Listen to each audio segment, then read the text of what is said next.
In the 16th century, a man with a gold-hooped earring and a little goatee picked up a quill and wrote some of the finest sonnets the world has ever seen.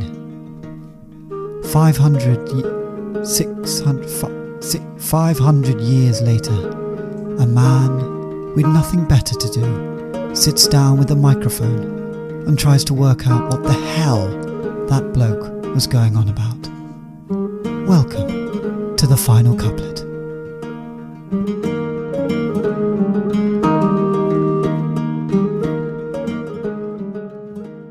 Hello there, and welcome back to the final couplet. Here we are again, another week, another Shakespearean sonnet. And I'm really hoping it's better than last week's, because you know what, I finished last week's episode and I felt depressed because the sonnet was rubbish. I thought, are you allowed to say that about Shakespeare's work? I don't know. I think he would be fine with me saying that, because a lot of his poems are saying how bad he is at poetry. And I know we've established that that's sort of a faux humble thing because he's known as one of the greatest writers to ever walk the earth. But if he says that his writing's bad, then I can also say that. So I will. And Sonnet 31 wasn't his best. But as usual, that's just my opinion. And you might have heard Sonnet 31 and thought, that's my favourite one. This guy doesn't know what he's talking about. And the good thing is, I don't. So I welcome other opinions. And if you're a big fan of Sonnet 31, so be it. I'll let you. I don't agree with you, but I'll let you like it. And usually I say, if this is your first time dipping into the podcast, have a little listen back to maybe the previous episode to get an idea. But in this case, don't bother. Don't worry about it. You can never read Sonnet 31 in your lifetime and you'll be fine. Anyway, enough slagging off Sonnet 31. Let's have a look at Sonnet 32, which I have had a little glance at, and hey, we're back, baby. I think it's better, and it's a little return of the faux humble Shakespeare, or just humble Shakespeare. You decide. Anyway, let's have a listen, shall we? Sonnet 32. If thou survive my well-contented day, when that churl death my bones with dust shall cover, and shout my fortune once more re-survey these poor rude lines of thy deceased lover, compare them with the bettering of the time, and though they be outstripp'd by every pen, reserve them for my love, not for their rhyme, exceeded by the height of happier men. Oh, then vouchsafe me but this loving thought.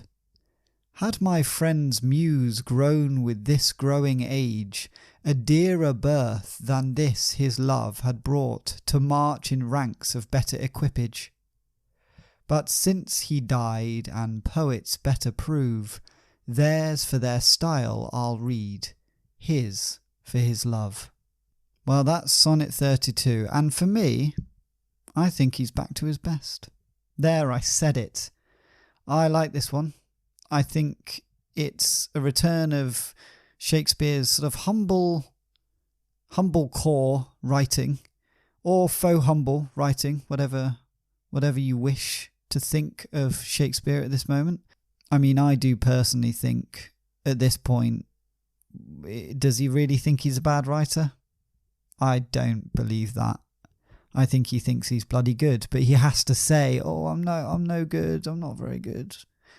But we all see past it. Maybe at the time they didn't. Maybe at the time they were going, oh, he's so humble. You know, it's like when you watch interviews on YouTube, on Vogue or something, and the actor comes across really humble and you go, oh, that person's great.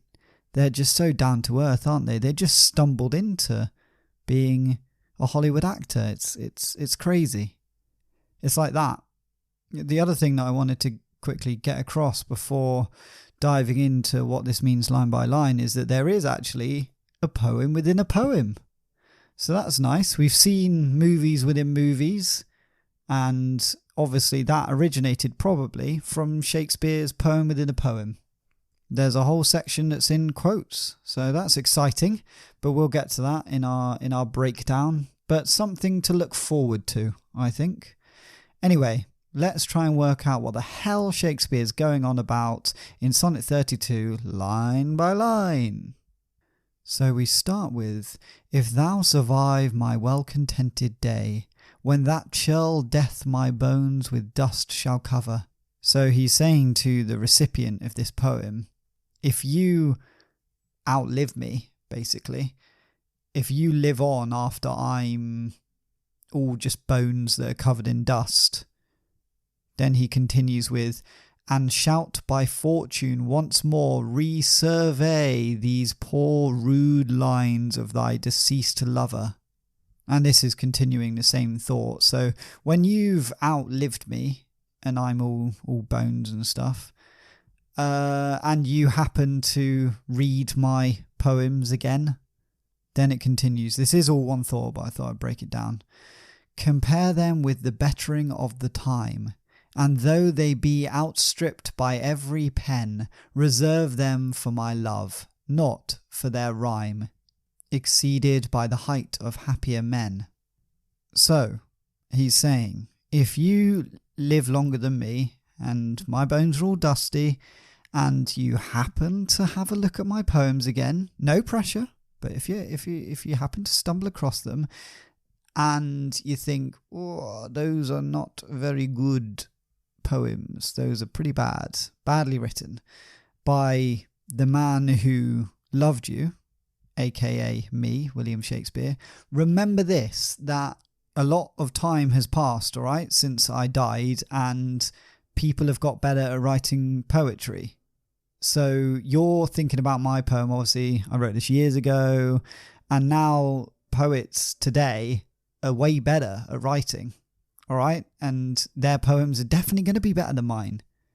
But even though my poems, are not as good as the ones that you'll see today, please keep them for the sake of love and not for my skill of writing, because you're going to find way better than mine.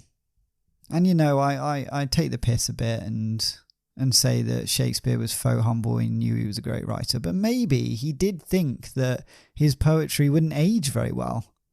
Well, William Shakespeare, you couldn't be further from the truth with that. I mean, you're still being talked about on a podcast in 2023, and you thought your sonnets would go out of date not long after you died, probably, which is crazy to think about. So then he continues with, oh then vouchsafe me but this loving thought, which just means, when you're reading those poems, when I'm dead and stuff, think about this, have this thought. And this is when we dive into the poem within a poem. So this is all in quotations until the end now. Had my friend's Muse grown with this growing age, a dearer birth than this his love had brought, to march in ranks of better equipage. So now we're in the voice of the recipient, because Shakespeare is saying this is what you should be thinking when you read my poetry in the future when I'm dead, which is, if my friend had the advantages that poets now have in this modern day that I'm reading this, then he would have written better poems, all right? So just remember that, and he would be amongst the best. So it's just because he was writing back in the olden days, that's why it's bad. And now we're on to the final couplet. But since he died and poets better prove, theirs for their style I'll read, his for his love. So this is still in quotations. This is what the recipient of the poem should be thinking according to Shakespeare. But since Shakespeare died, and poets are better now in this day and age, I'll read their poems, those good poets, those modern good poets, for their style and writing ability, and I'll read Shakespeare's poems for his love. And what I like about this is he said, oh, my writing, you might look back on it and think, this is pretty bad writing, actually. This is rubbish compared to the modern stuff. But he did make sure to tell his friend that if he were writing in the modern day, then his writing would be considered the best of the best, the creme de la creme. So he's just saying, my writing is a product of the time that I'm in, not necessarily it's bad. It'll just seem dated, basically. It's a bit like when you watch an old classic movie that everyone says is amazing and you think it's a bit dated and the writing's not actually that great. But what Shakespeare's saying is that if they wrote a movie in the modern day, it would be absolutely brilliant. So that's something to think about, isn't it? I think this has quickly become one of my favourite ones because Shakespeare's saying, look, my poetry might seem rubbish to you in the future, but it's only because I wrote it years ago. So obviously it's not going to seem as good to you. So he's basically putting out to the world that if you think his writing is bad, it's not actually bad. It's just because he wrote it ages ago, back in the day. So you can now say that to anyone that says they don't like Shakespeare's work. You can say, well, he wrote it years ago, and he actually admits that you might think it's bad now, but if he was writing now, if he was writing sort of movie scripts and stuff like that now, it'd be bloody amazing. So quickly before we move on, I'm just going to say, if you're listening to this podcast after I've died, and you think it's bad, that's only because I wasn't doing it at the time that you're listening. So obviously there's loads of podcasters that you think are better than me. But if I was making this podcast at the time that you're listening in the future, it would be one of the best podcasts ever made. So that's something to remember. That's good to finally voice that, actually. Now, let's move on to our story. And if you're joining the podcast for the first time, I like to do a little story at the end of each episode, and it sort of rolls on from the last one. So I'll quickly recap what happened in the last episode. So the shadowy figure that Shakespeare has been sending sonnets to for the last few episodes read Shakespeare's last sonnet and decided that they wanted to test Shakespeare, and if Shakespeare was really in love with them, by sending a really ugly person to meet up with Shakespeare instead of them. And if Shakespeare said, oh no, I don't want to go out with you, look at you, horrible, then the shadowy figure knows that Shakespeare isn't right for them. It's a very clever plan. Meanwhile, Shakespeare read his previous sonnet to his cat Mercutio because he realised that he hadn't really been given the cat enough love recently. So we'll hear how that goes down with the cat. Right, I think that recaps everything that happened last episode. It's a very in-depth story, isn't it? I mean, it's very complicated and multi-layered. So it is quite hard to just recap, in 30 seconds. But I gave it a good go. Anyway, let's find out what happens next. Shakespeare finished reading Sonnet 31 to his cat, Mercutio. Mercutio looked up at Shakespeare, a little tear in his eye, and said, "Thanks, mate. I really appreciate that." And Shakespeare said, "What?"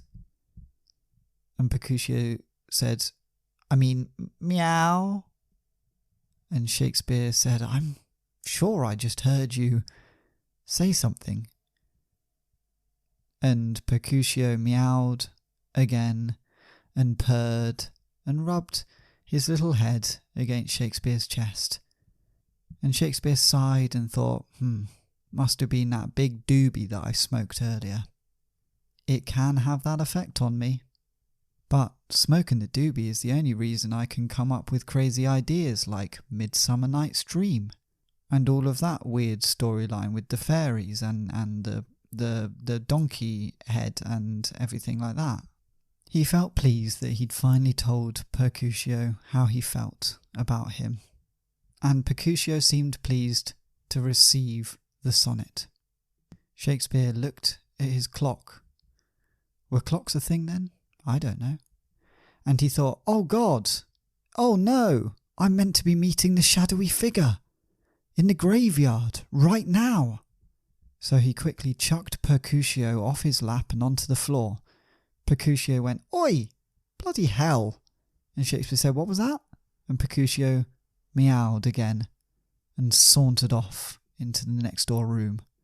Shakespeare quickly put on his garters and his hat with a feather in it and his nice little gold earring that he wore on special occasions and ran out of the house.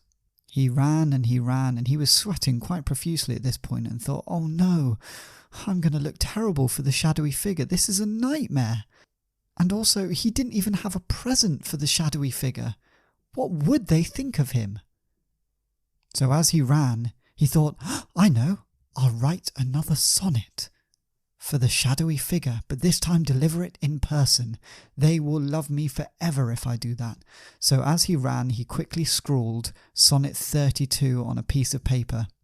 It was barely legible, but he thought he could just improv around it if he got lost. Eventually, he arrived at the graveyard. The one graveyard in London. You know the one.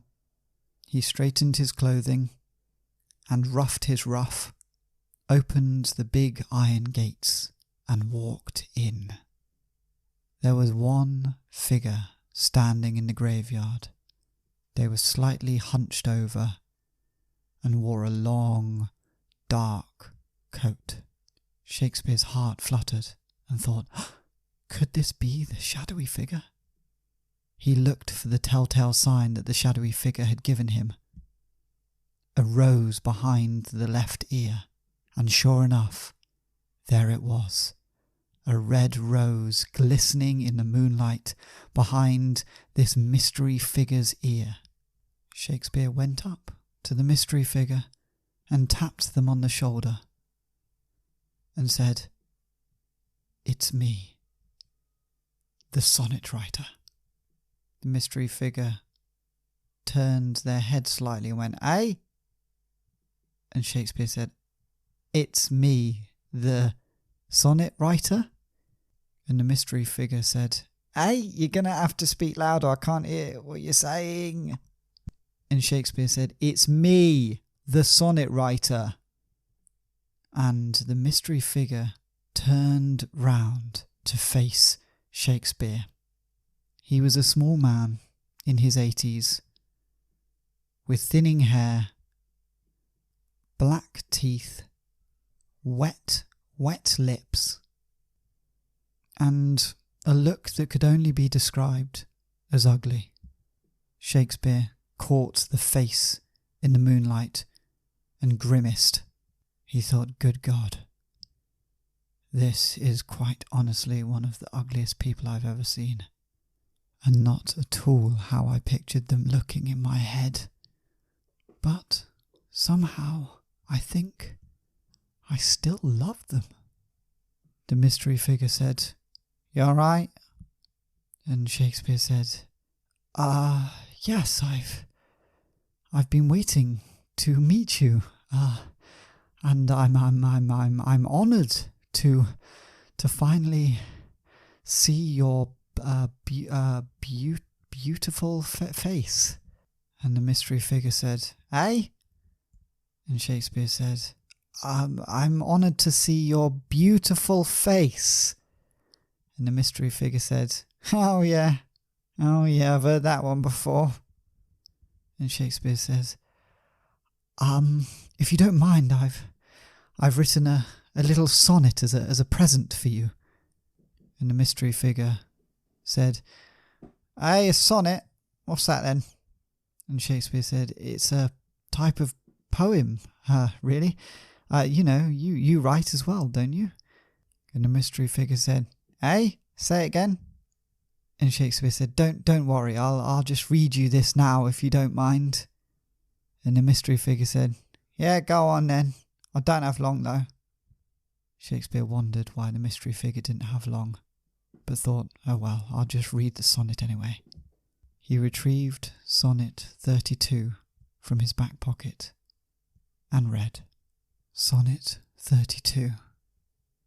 If you outlive me, after my bones get all dusty, and you read my poems again, these badly written, shitty little poems by your dead lover, remember that they were only bad because they were old.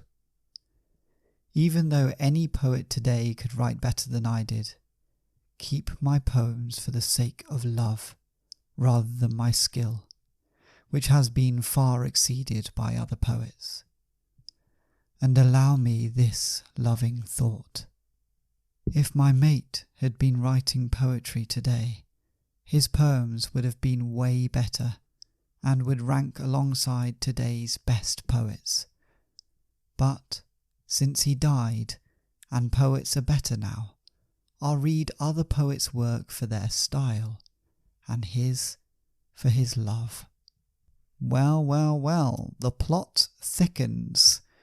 The shadowy figure has sent along their ugliest friend, and Shakespeare is slightly confused but seems maybe in love. Still, I dunno. We'll have to wait for next week to find out more. Until then, bye!